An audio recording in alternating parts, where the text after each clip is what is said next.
Well, good afternoon again, everyone, and I hope you're all enjoying our time together. It's been a real pleasure to be able to spend this afternoon with you, and we're grateful to all of our speakers today who have shared with us their insights and reflections. It's been just a beautiful experience to be a part of.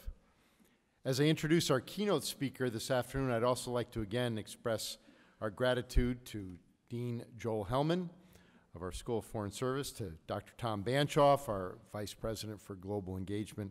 And I'd also like to again express our gratitude to our host, Antonio Spadaro. Father Spadaro, we're honored to be here at Civiltà Cattolica. Today's discussions have provided for us an opportunity to deepen our understanding of the global mission of the Society of Jesus. And there's perhaps no one better suited to offer our address this afternoon than Dr. Jose Casanova.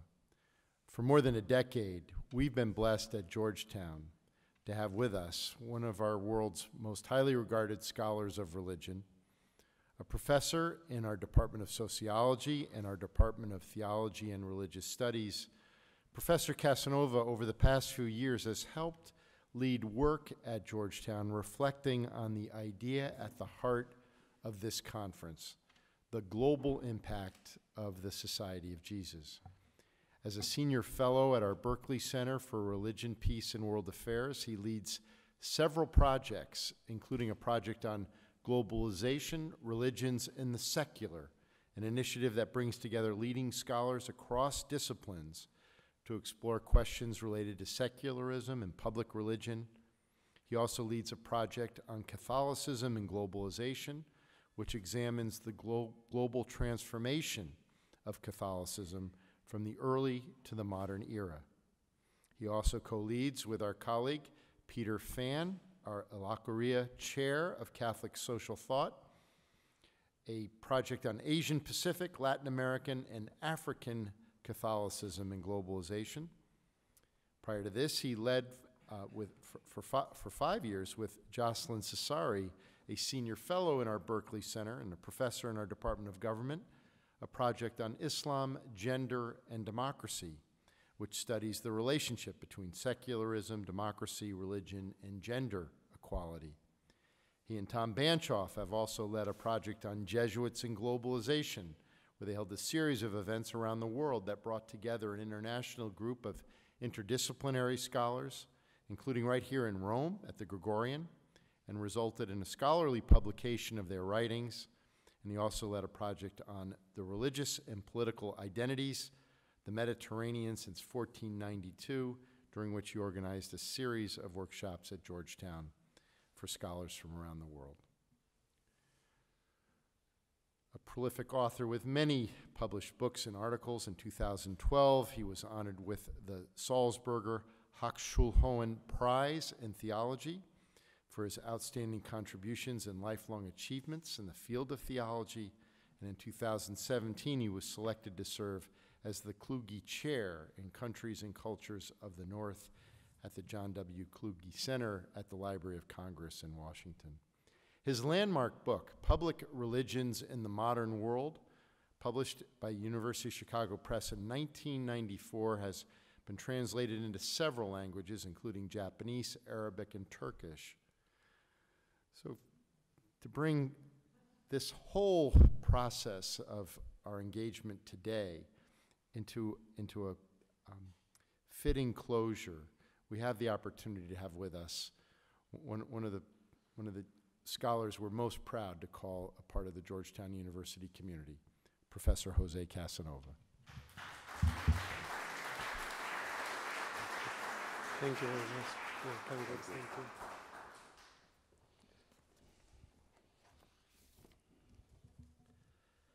Well, thank you, President De Gioia, for your kind introduction and for your continuous both inspiration and support. You know, this partly you convinced me to come down to Georgetown, you and Tom Banchoff, and it's one of the best decisions I ever made in my life. So thank you very much. I also want to thank our gracious host, Father Spadaro. It's a great pleasure to be back here. And it's a great honor and a great pleasure to have the opportunity to deliver this lecture on the Jesuits, Globalization, and our historical juncture. At this festive occasion, at this centennial celebration of Georgetown University's School of Foreign Service, examining the global impact of the Society of Jesuits. And I would like to use this opportunity to extend again this celebratory greeting to SFS Dean Joel Hellman, to all the members of the SFS community, and to all the members of the Society of Jesus here in the audience. As I was preparing this lecture, reading on the life and work of Edmund Walsh, founder of the School of Foreign Service in 1919 and regent of the school until his death in 1952, I was happy to learn that Father Walsh and I share the honor of being Altconvictoren, that is, alumni of the Jesuit Collegium Canisianum in Innsbruck, Austria, where we both studied theology. Walsh could only stay in Innsbruck, however, 1 year, since his theological studies there were cut short by the outbreak of World War I in Europe. Walsh continued his theological studies at Woodstock College in Maryland, and shortly after his ordination to the priesthood in 2016, Father Walsh was appointed Dean of the College at Georgetown.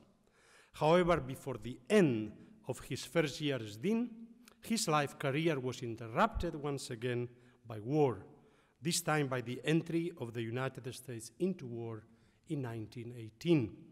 Father Walsh accepted the assignment of the United States War Department to help establish the ROTC program and to serve as regional director of the colleges in New England, joining the Reserve Officer Training Corps.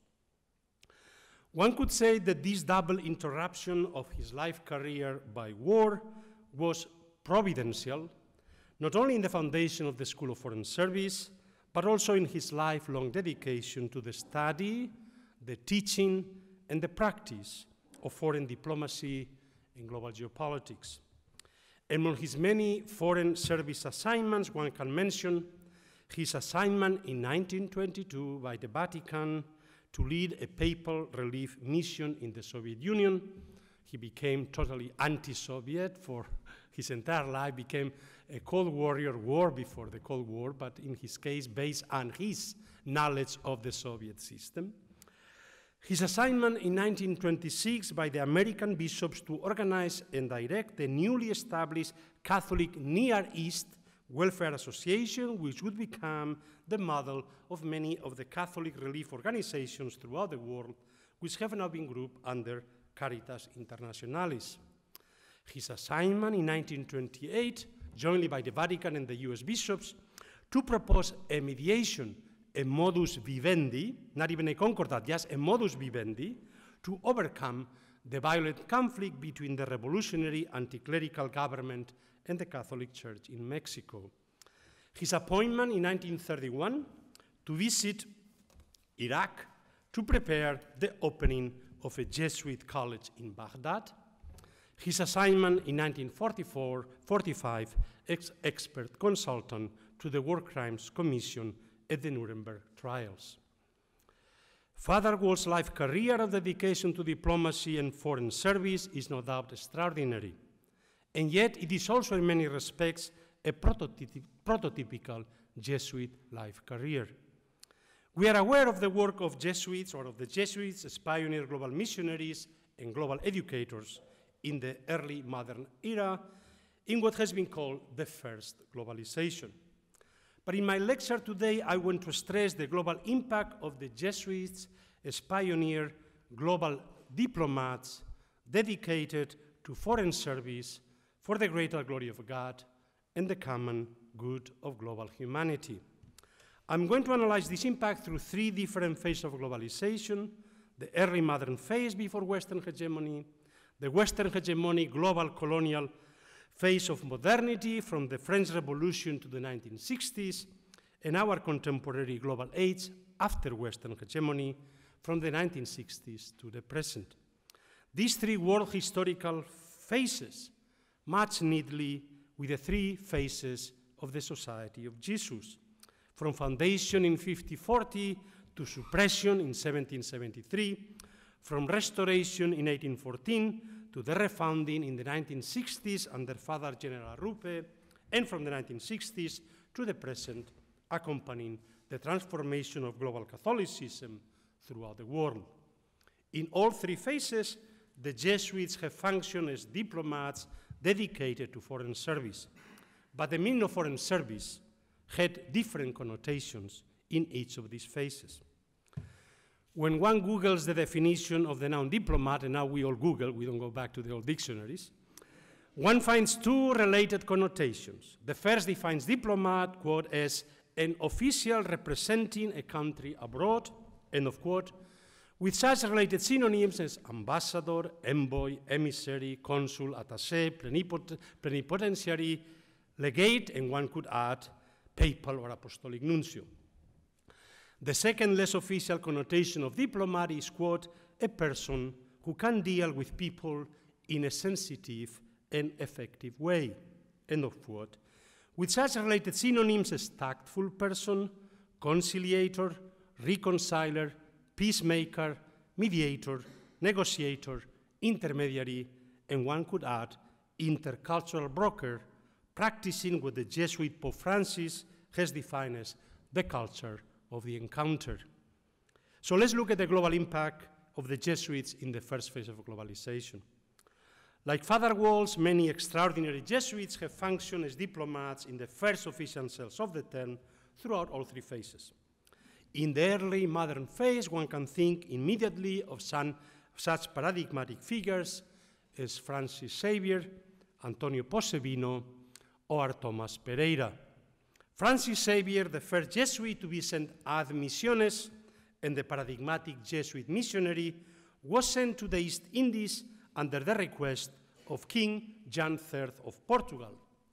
Besides being, as it were, a royal emissary under the Portuguese padroado, that is, the royal patronage of the Church in Portugal's overseas territories, before departing from Lisbon in April 1541, Xavier received a papal brief appointing him apostolic nuncio to the East. Antonio Posebino, leading humanist scholar, counter-Reformation polemicist, and Latin secretary of Father General Everard Mercurian, was sent by Pope Gregory XIII in 1578 as papal legate to the court of King John III of Sweden in order to mediate in the Livonian War.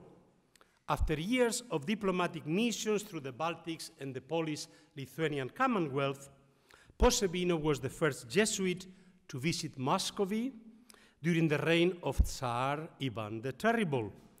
As a trusted emissary of Polish ruler Stefan Batory, in 1588, Posebino helped to mediate the peace treaty of Jan Zapolski, ending the wars between the Polish-Lithuanian Commonwealth and the Tsardom of Russia. As a Jesuit, a typical Jesuit, Posebino was also involved in the founding of Jesuit colleges throughout Europe, in Chambéry, France, in Turin, Piedmont, in Vilnius, Lithuania, in Braniewo, Poland, in Olomouc, Moravia, and in Cluj, Romania. All historically prestigious academic institutions still extant today. Retired from diplomacy by Father General Claudio Acquaviva, and banned from Rome as too political, Posebino retired to Padua, where he frequently conducted the Ignatian spiritual exercises, influencing, among others, the vocation of Saint Francis of Sales.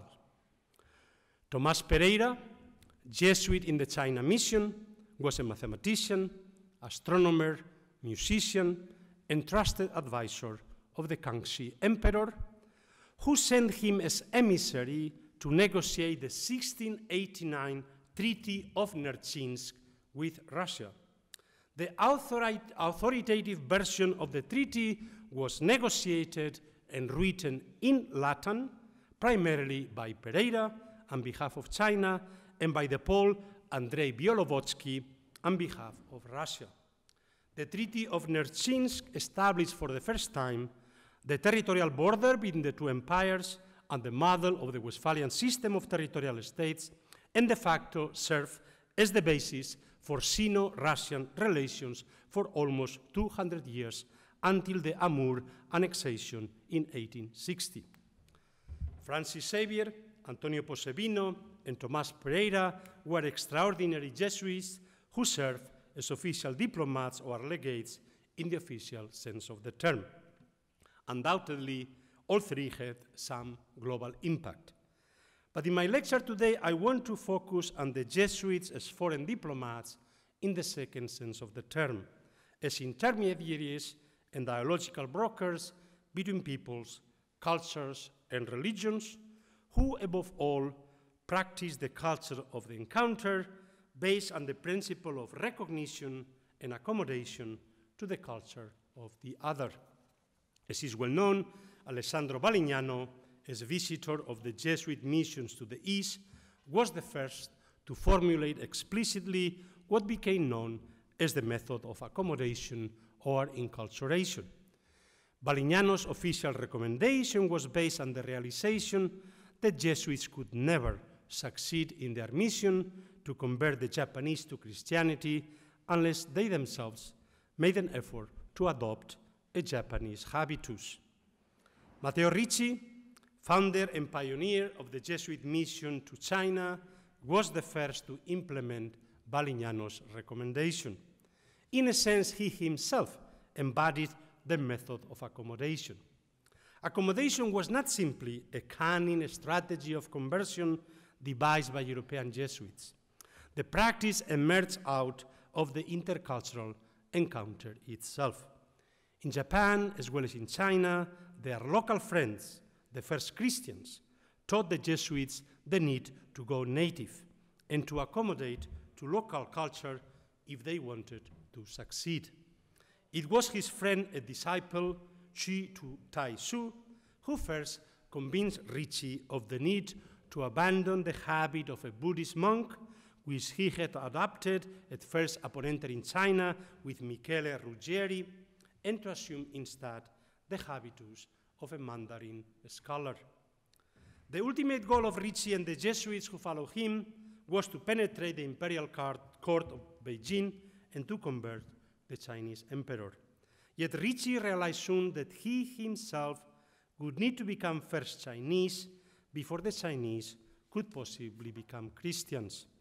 It demanded an arduous enterprise of double translation of Latin texts and of European culture into Chinese, and of translation of Chinese texts and Chinese culture into Latin and into European culture. Ricci himself, through his own Sinicization, was the key to this collective enterprise in which European Jesuits, as well as Christian Confucian scholars, participated. The effect of the translation of Chinese classics and culture, first into Latin and then into European languages and cultures, mediated primarily by the China Jesuits, was crucial for European historical developments in the 18th century, particularly for the culture of the Enlightenment. I went to, as an aside, a month ago, a great musical, and Matteo Ricci was initiated in Hong Kong by Chinese musicians talking about the arts and opera or theater designers, very successful. And indeed, the fact that in China, in Hong Kong, they can create a successful and actually profitable musical, and Matteo Ricci indicates the effect. In fact, most Chinese kids have heard of Ma Du Li, while probably most of the children in Macerata, which was the town from which Matteo Ricci came, never heard of Matteo Ricci. Ricci was followed in the China mission by many other Jesuit diplomats practicing the same culture of the encounter, who were actually able to penetrate the court of the Kangxi emperor and became his trusted tutors and advisors from his childhood, 6 years old, to the end of his long imperial reign. Among the most prominent were the Bavarian Adam Schall, the Flemish Ferdinand Verbies, the Czech Karel Slavicek, the Portuguese Pereira, and the French Gerbilon. In 1962, the Kangxi Emperor proclaimed the Edict of Toleration, officially recognizing Catholicism and the Jesuit missions and allowing the conversion of Chinese into Christianity. The edict, which came after a petition by Pereira, was proclaimed in recognition not only of Pereira's special service at the Treaty of Nerchinsk 3 years before, but also in recognition of the many other contributions that the court Jesuits had made during his reign, as directors of the Imperial Observatory, as reformers of the Chinese calendar, as geographers mapping the city of Beijing, as linguists, and as the introducers of Western science, technology, music, and the arts. To this list of prominent Jesuit diplomats in China, one could add the names of many other Jesuit missionaries practicing the method of accommodation as intercultural brokers in the East Indies. Roberto de Nobile in the Madurai Mission in India, Alexander Rhodes in Vietnam, Ippolito Desideri in Tibet. And one could add an equally long list of prominent Jesuit missionaries practicing a similar culture of the encounter and serving as intercultural brokers with the indigenous cultures in the New World of the Americas or in the West Indies. In fact, as we know, from the very beginning, every Jesuit took an oath to be sent ad missiones, that is, as missionaries by the Father General. Only a small proportion, perhaps no more than 10% of all Jesuits in the early modern era before the suppression, were sent overseas to the East or the West Indies. Of the many petitioned the Father General to be sent to the Indies, the majority had to accept being sent ad missiones at home throughout Europe, to run the hundreds of Jesuit colleges, to serve as court confessors and spiritual advisors of the European aristocracy, but also to serve as itinerant missionaries in the rural missions and in the inner cities, which soon came to be known as our local or domestic Indies at home. A discourse soon developed pointing out that the Jesuit domestic missions at home were as arduous, as beneficial, and as necessary as the foreign missions abroad, all being part of the same global salvific mission of the Society of Jesus. The mission to help souls ad maiorem Dei gloriam and for the common good was the same everywhere for every Jesuit, irrespective of national origin or country of destiny. Within the Society of Jesus, there was no sharp distinction between domestic and foreign. It was the unique organizational structure of the Society of Jesus that gave it its transnational and global character at the very moment when the Westphalian system of nation-states was being formed and consolidated. The names of the Jesuits in the China mission show that they came from every country and region of Europe, yet they were not at the service of any European nation-state. The same may be said about the names of most of the Jesuits who served in the Jesuit Indian redactions throughout Latin America, from Baja California to Chile and Paraguay. It was this relative autonomy from the very European Catholic powers who were the patrons of the Jesuit missions, as well as from the ordinary Catholic bishops and local church hierarchies, that made possible the organization of the Society of Jesus as a truly transnational global organization in the early modern era. But this relative autonomy was also the source of constant conflicts and tensions with the same Catholic powers and church hierarchies. Eventually, those tensions and conflicts assumed a critical dimension and became the reason for their expulsion from all the foreign missions by the Catholic rulers, and ultimately for the suppression of the society by the Pope in 1773. Equally important for the organization of the Society of Jesus as a transnational global organization was its unique dual character as a society of global missionaries and global educators. This dual character, in turn, gave shape to what the historian of science, Stephen Harris, has characterized as the Jesuit global geography of knowledge. And instructions from Ignatius himself missionaries from the East and West Indies sent all kinds of novel information, natural, from the natural world, historical, geographic, demographic, ethnographic, linguistic, artistic, etc., to the most important Jesuit colleges in Europe. There it was first processed into new scientific knowledge and then globally distributed in print form, eventually reaching non-Jesuit institutions and publics, as well as Jesuit colleges and missions throughout the world. This virtuous feedback of global knowledge production between the global network of Jesuit colleges and the global network of Jesuit missions, the apostolate, made possible for the Jesuits to become pioneer globalizers in the first globalization. For over 2 centuries, from the 1540s to the 1760s, no other group contributed so much to the advancement of global connectivity and global consciousness, linking the 4 quadrants of the world. In a sense, the Society of Jesus, in advancing its global project of world evangelization, wished to function as a global NGO avant la lettre, ready to serve all the rulers, as well as all the polities, cultures, and societies of the world, but when wanting to remain autonomous from all of them, that is, without being subservient to any particular national or imperial geopolitical interest, under the motto of the greater glory of God and the common good of all of humanity. The project was dedicated to the formation of an open and plural global civil society, open to evangelization, but also to all forms of human intercultural exchange without regard for territorial borders. This global and transnational character of a Jesuit project without borders, wishing to function as a global NGO before its time, without regard for any distinction between domestic and foreign, naturally provoked deep suspicions everywhere. To the many critics of the Jesuits, it looked as if the society wanted to be both a state within the state, undermining every form of absolute sovereignty and an imperial power of its own, with a secret project of world domination. Let's not look now at the second phase of globalization under Western hegemony.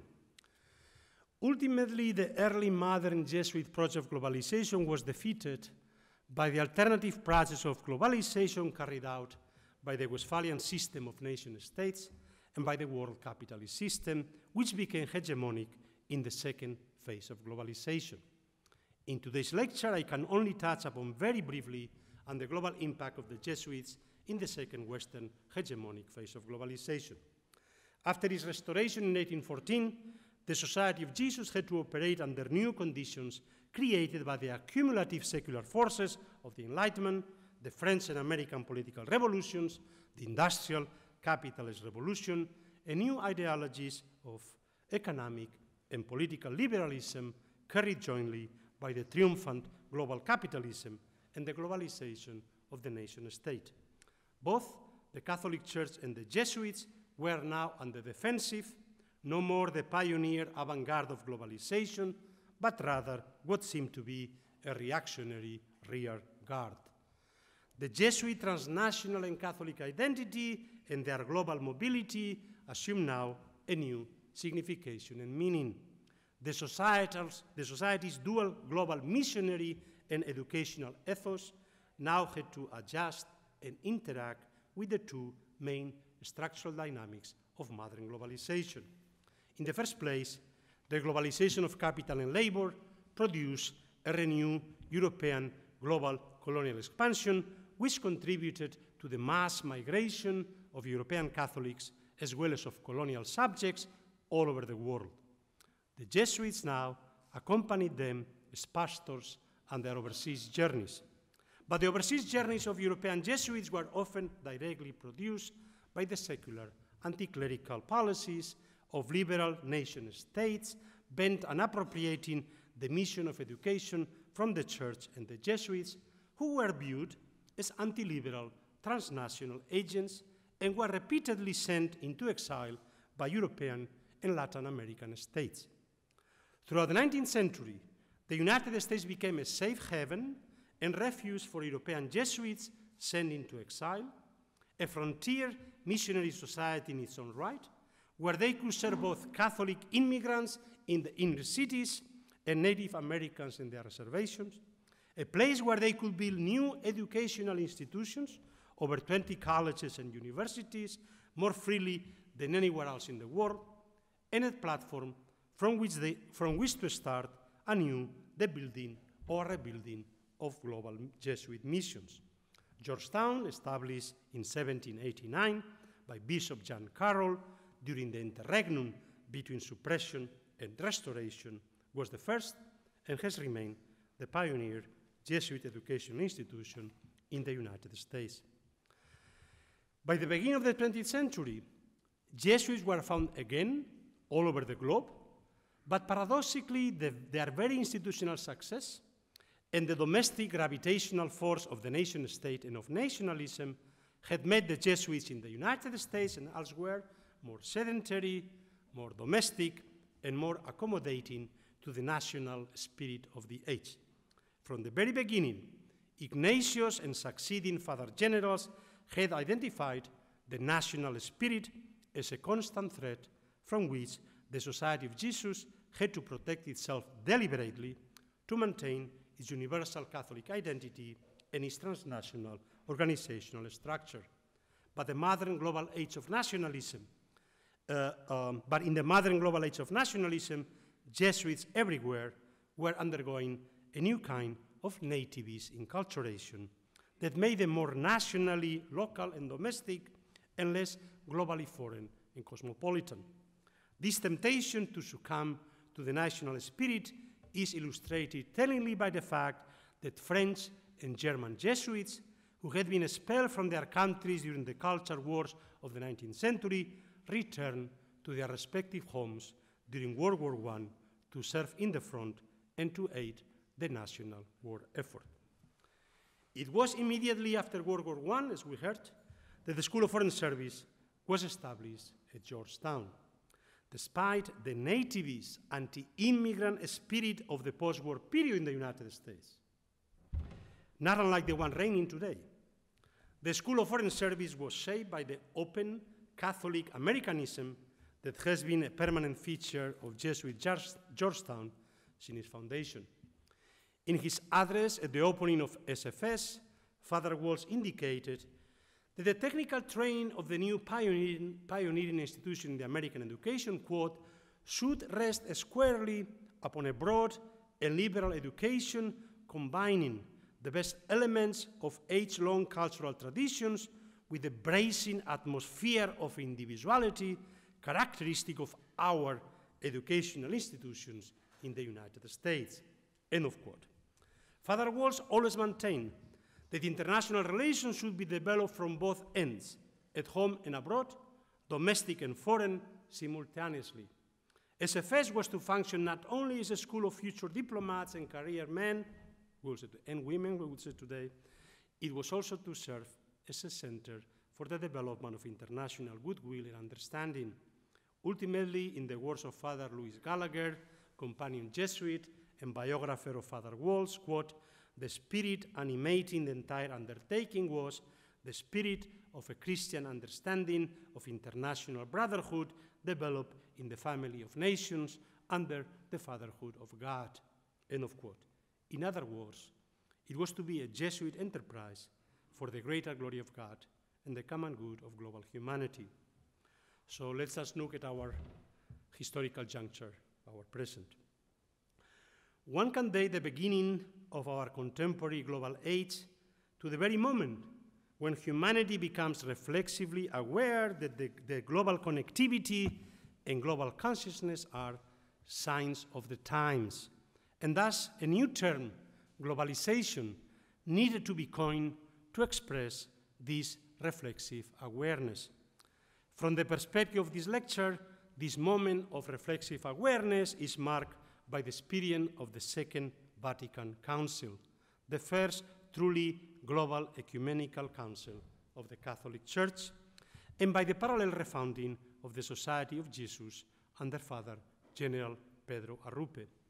Without yet using the term, the three final documents of the Council refer clearly to the phenomenon of globalization as a new world historical moment, as a sign of the times, intrinsically related with the mystery of God's plans of salvation, which demand our serious discernment.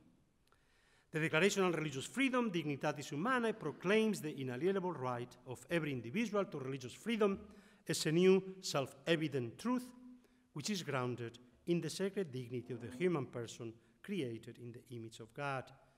The declaration of the relation of the Church with non-Christian religions, Nostra Aetate, our age, demands that we recognize intercultural and interreligious dialogue as a fundamental task and duty for us Christians and for all humans. The Constitution of the Church in the modern world, Gaudium et Spes, stresses the need for the human integral development of all peoples and societies on earth in justice and peace, and demands the commitment of the people of God to contribute to a new, more fair, just, and peaceful form of globalization.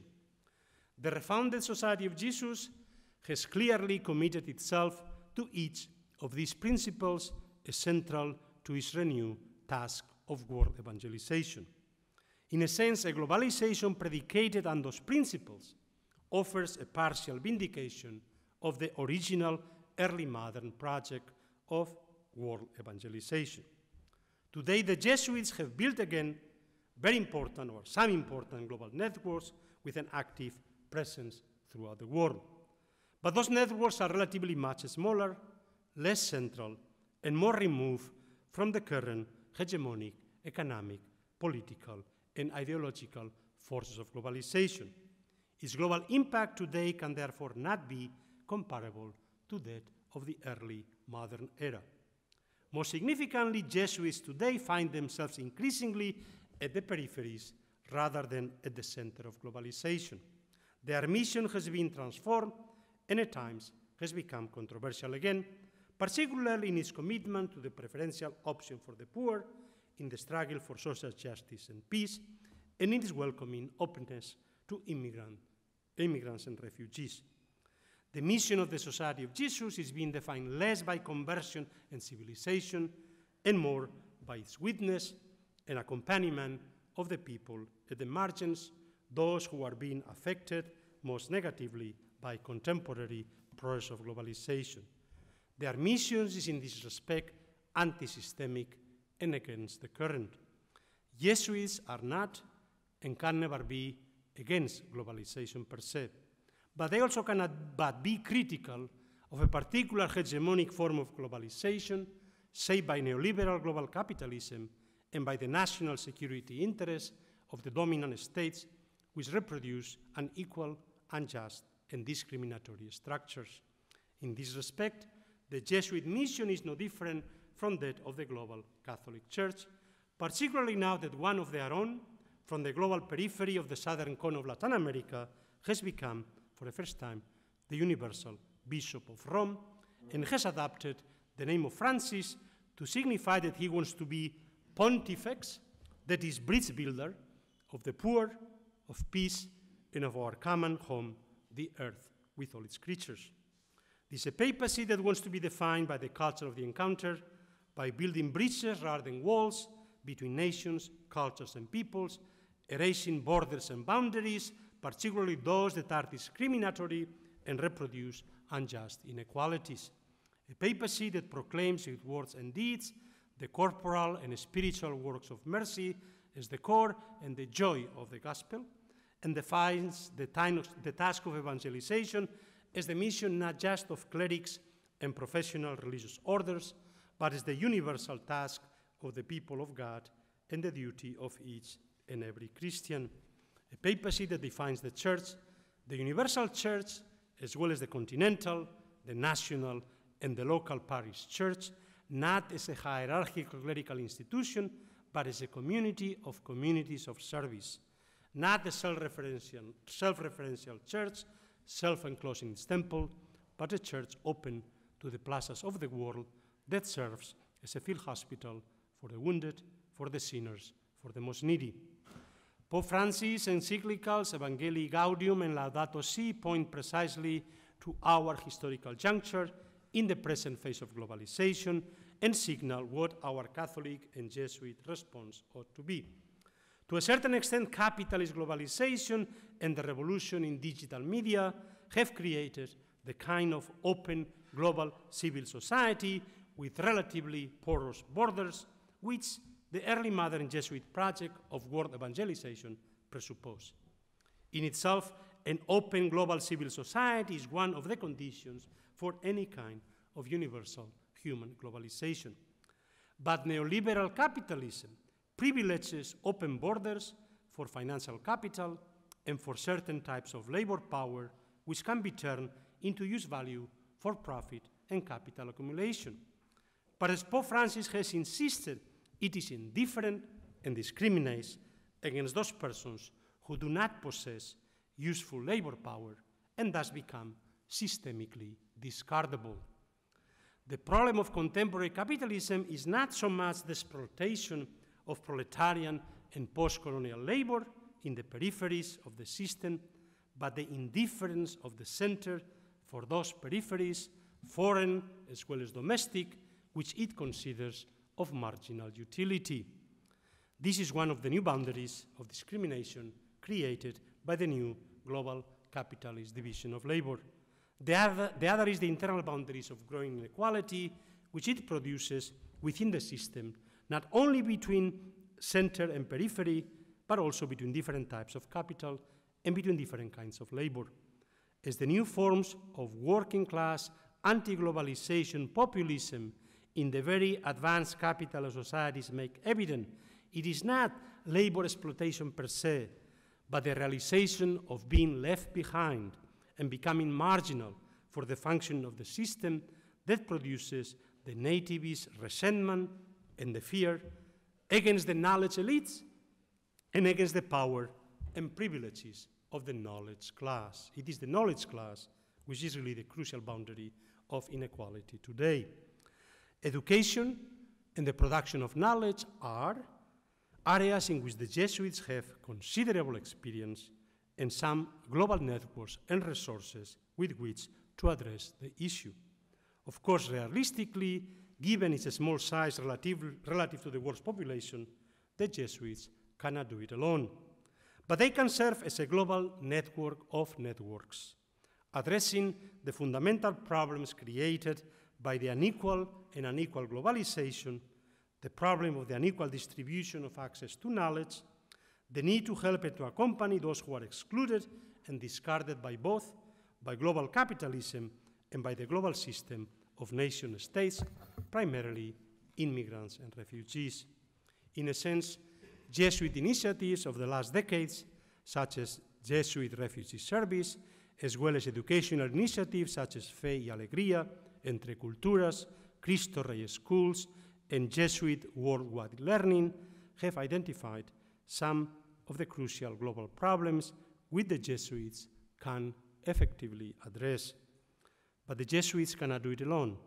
They have to promote larger and wider networks of networks that can collaborate and work together towards the more universal common good. The society will need to reflect upon the inevitable boundaries created by membership in the Society of Jesus itself. A society worthy of the name of Jesus will need to find ways of inviting each and every person who wants to become a companion of Jesus and work towards a globalization of fraternity to have access and participate in the society networks. A serious reflection on the clerical sexual abuse within the entire church forces us to reflect also upon the discriminatory sinful boundaries produced by clericalism and gender discrimination within the church, which are one of the primary sources of the abuse of power over others, over children and over women. Do not worry, Father Spadaro, I'm not calling here at Rome, within the grounds of Civiltà Cattolica, for the creation of a female branch of the Society of Jesus. But the Society of Jesus has a unique opportunity and responsibility to assume the global mission of creating within all Jesuit networks and institutions that are informed by Ignatian spirituality the kind of exemplary structures in which there is no room for clerical or gender discriminatory unequal power and domination. This could be the kind of new pioneering global mission which the Society of Jesus could assume as a service to the universal church for the greater glory of God, the common good of global humanity, and the whole of creation. At this centennial celebration, the School of Foreign Service and the entire Georgetown community could assume as its renewed task and unique opportunity the promotion of new forms of diplomatic service in the dual sense of international mediation to establish friendly, just, and fair relations between polities, and the construction of an open, pluralist, and solidarist global civil society which is responsible to the needs of our multipolar, multilateral, multicultural, and multi-religious global age. Thank you.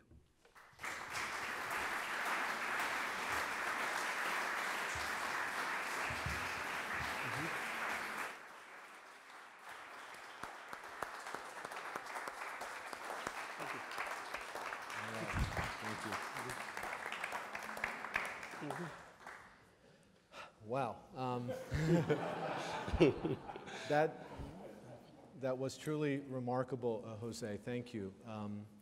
And before I open it up to questions from the audience, because we do have some time for conversation, I got the sense that you enjoyed preparing this lecture, that you learned something, too, about the School of Foreign Service and how Georgetown fits into this wider narrative. Can you tell us a little bit about the process and what it meant to you personally to be able to give this address? Yeah. Well, first let me tell you, when I came to Georgetown, it was for me a way of going back to my early student days of theology in Innsbruck with the Jesuits. But I have to admit, I had incorporated the black legend. I thought the Jesuits were these guys, transnational papists, that basically they were rightly suppressed and expelled from every country. I really, I was a liberal, basically democratic thinker.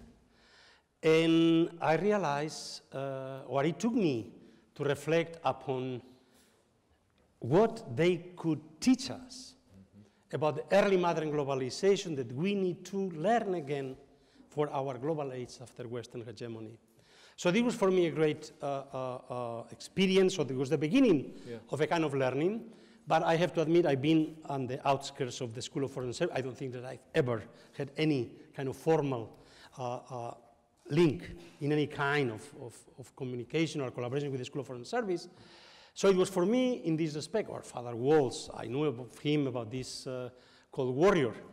But of course, I mean, I come from Spain myself, but my wife is Ukrainian. So what the Soviet Union represents is very, very strong for me. And of course, the Ukrainian famine is the crucial experience of the 20th century in the United States. And he experienced already immediately how the Soviet system was creating artificial famines. Well before the huge famine of the 30s, you had already famines created by revolution, war, and especially by the policies of the regime. So this was a way in which, and again, recognizing that he had been going through all these places as a diplomat in very difficult mediations. And I couldn't add the fact that he was sent after World War II as visitor to Japan to precisely make a report on the Jesuit mission in Japan, when actually was under Father Arrupe, visited all the 3 universities or colleges and all the 23 Jesuit missions in Japan, wrote his report, then came back, and is when he founded the School of Linguistics with Father Dostert. So again, it was the recognition of the importance of language learning for the early missionaries in Japan and China that basically was. So it made me view the School of Foreign Service not as a school of foreign service for the United States, but something was much more linked to the global foreign service of the Jesuits. So this was for me the learning experience. Thank you. So we do have some time for questions. If anyone wants to challenge him on some historical details. Don't even try. Yes, here's Sarah. Yeah. Here we go. You reassured Father Spadaro that you are not, let's say, encouraging the creation of a women's chapter, shall we say, of the Society of Jesus. But what are you suggesting that the Jesuits... Well, you know, ultimately the question is not access so that whoever was discriminated against reproduces the structure, but to change the structure of discrimination itself. I mean, there was no female branch of the Society of Jesus, but all of the women's orders established after the Society of Jesus were follow the model of the Society of Jesus. They were to be not nuns of cloister, but nuns in the world dedicated to education, health, service. So this is really, and they want to have their constitutions the way the Jesuits had their own constitutions, not run by bishops, but run, of course. The church was not ready to give them the autonomy that the popes gave to the Jesuits at this particular moment. They wouldn't have gotten in the 19th century either, the Jesuits. But the fact is that in this respect, there was one woman Jesuit at the very beginning, but this experience was a very negative one, and so, it was a secret woman Jesuit. No, I mean, what I mean is really, we are in a very unique moment of crisis of the Catholic Church. And I think we address this issue. And the sexual abuse we have to recognize is primarily linked to structures of discrimination based on clericalism and based basically on male clericalism. And so I think that it behooves the culture of the encounter to create a structure where women can have very strong voices in all the Jesuit institutions and to become models of what basically every form of church institution should be.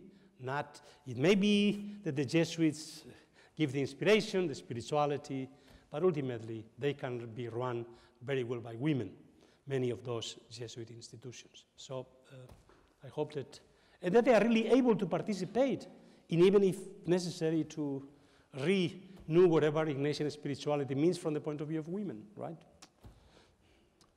Thank you. Here. Yes, I'm Johannes Erat from the Pontifical Gregorian University. We had so much incense now here in this room that I hope that that it doesn't get in too much in our eyes. I want to ask this question. We were talking about higher education, which is a comparative. We were talking about leadership, which is asymmetric. It's basically what we are talking about all the time is elites. So I'm aware that it is basically futile to think a world without elites. The question for us Jesuits, I mean, the Gregorian is doing that in that business for 480 years, and it's certainly, I'm very convinced it has been beneficial historically. But the question for us would be, how do we get the elites to give back to the ones who are not elites what they gained in asymmetry, power, whatever cloud, yes. Whatever you want? Yes. Well, obviously, this was this is what I call the refounding with Father Rupe. In Latin America, it was very clear. You had in the 60s a lot of elite schools that actually closed and decided to go to the ghettos and to the neighborhoods and basically dedicate themselves simply to a pastorate of the poorest. In India, the Jesuit schools before were educating the high caste Brahmins. Now they decided that they don't need to educate the Hindus, the high caste Hindus. They should educate the outcast, the untouchables, and the indigenous people, which are basically discriminated. So most of the Jesuit education in India today is dedicated even to literacy, So it's not anymore. But of course, so in this respect today, they are doing this already. But the question, what my concern is, and I'm we should not go too far in the opposite direction of abandoning the apostolate of the intelligentsia, not of the elites. I'm not trying to educate, but the apostolate of the intelligentsia. And to have, because it's not enough to try to ameliorate and to accompany these victims of globalization. We need to be there to have a voice wherever the powers, the centers of globalization are there to challenge the model. And you can only do that if you really, really know economics and politics and law. So you have to have. You cannot, and this is my main concern, as precisely as the society moves to the south, that we abandon the great intellectual tradition. And I see it in India, this is a challenge. How you do move to not to be with the elites and yet still play a role in the public sphere, challenging the official centers of hegemonic power in its society. And so it is a thing in which the School of Foreign Service should not simply close. It needs to educate precisely elites, but it has to educate him precisely, well, women and men for other, which are dedicated to service beyond themselves, right, in their career. Thank you. We have a question in the back. John?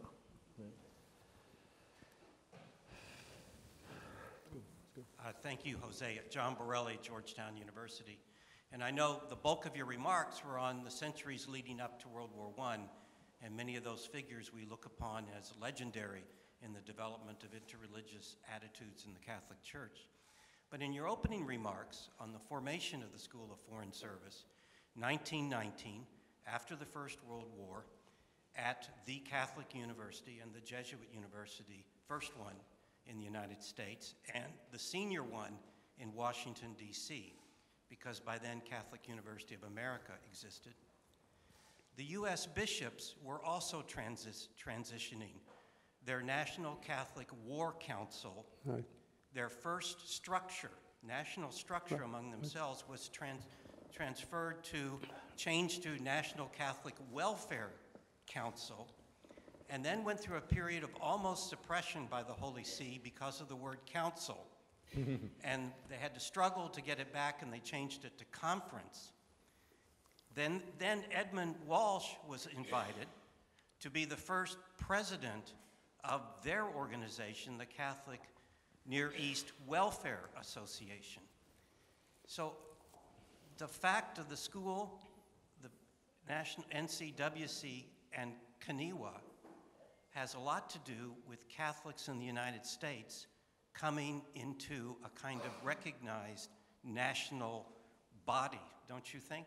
Of course, and this was a time precisely when the Catholic Church, despite the accusation of the Americanist heresy, precisely because it was becoming really a national center linked to the formation of what was the beginning of also a really central federal government that had not operated as such. It was World War I that then led to the Depression, and then of course the New Deal, in which precisely you could say that some of the projects of the New Deal have been thought first within this Council of the Catholic Church. So yes, this is very important. And let's not forget that it was at a time when what eventually will become the self-evident truths of precisely religious freedom as a crucial component were then shaped by also American Jesuits, and only later will be translated into a theological language for the global church. So yes, this I think is a formative period, the same way that you have then the formative period of Jesuits in France, in Germany,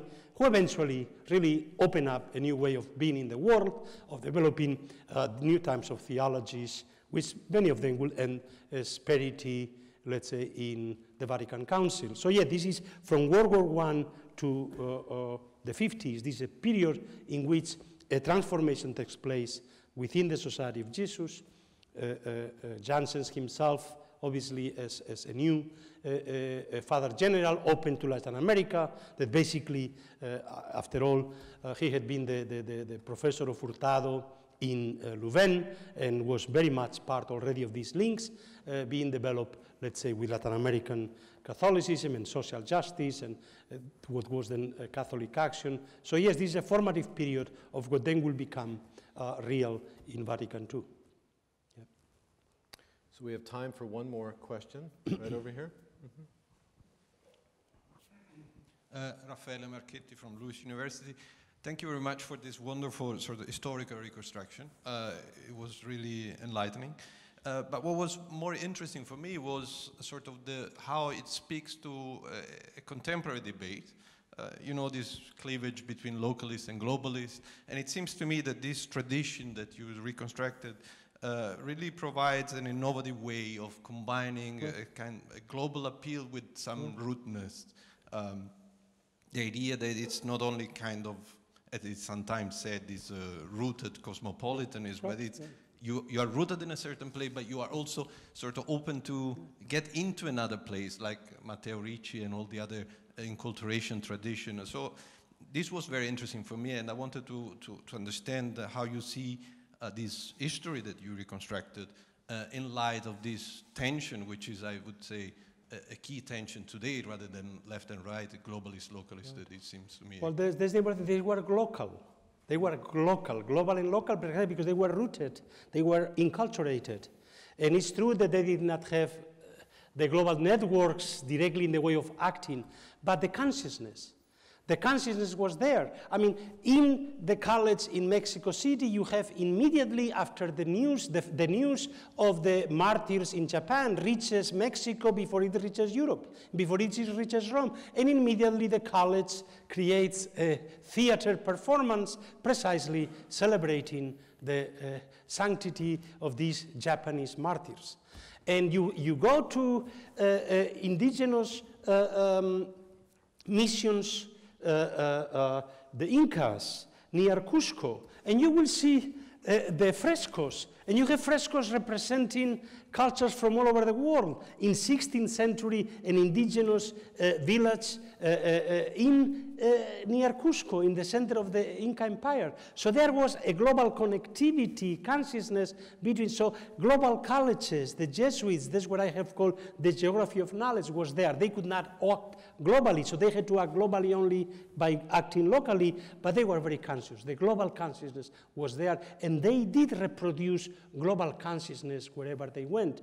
We are thinking of how to develop, let's say, a universal education, liberal arts for our contemporary multicultural humanity. Well, if you look at the colleges, let's say, in Macau, first already in Funei in Japan, they were teaching not only Latin and Greek, but the Chinese and Japanese classics, because they thought, of course, we cannot only teach those Japanese former or eventual Jesuits candidates to become Jesuit priests into the cultures of the Greeks and the Latins. I mean, it was the recognition. Look, every college, early college, Sao Paulo in Brazil, São Pablo in Lima, São Paul in Goa, São Paul in Macau. They call it São Pablo because they thought they were doing to the new Gentiles, the global Gentiles, what São Paul did to the Gentiles. But they knew that in the same way that Christianity at the beginning was Greek and Latin, didn't come in one single version. For Christianity that was originally Hebrew to become universal had to go and become Greek and Latin. And they thought, well, if it became Greek and Latin, it could become Japanese and Chinese. And so the idea that universalism can only be true universalism if it is particular everywhere.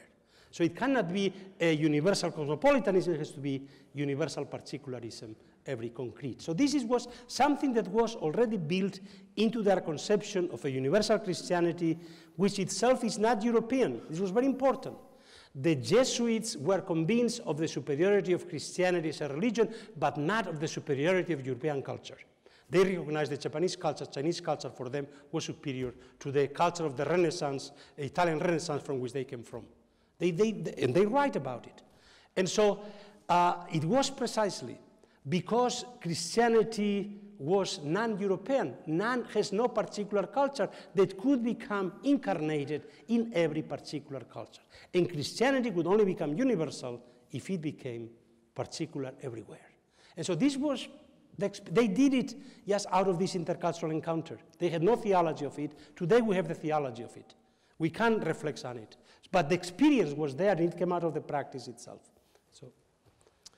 Well, Jose, your keynote in this discussion, I think, has been a fitting end to an exciting afternoon. We've had a chance to look at the global impact of the Jesuits from many different angles to celebrate SFS and the centennial against that backdrop. We've also got some calls to action that have emerged out of each of the panels, a source of reflection for Georgetown and the society, I would hope, going forward. In conclusion of our formal activities and anticipation of our reception together downstairs, just some thanks at the end of the day to President DeGioia and Dean Hellman and Father Spadaro for bringing us together here for this wonderful day of reflection, to the staff who've made this possible, to Erin and Shamong from Georgetown, to Marta and her team here at Civiltà. And in conclusion, I hope you'll join me again in thanking my friend and colleague, Jose Casanova. Thank you.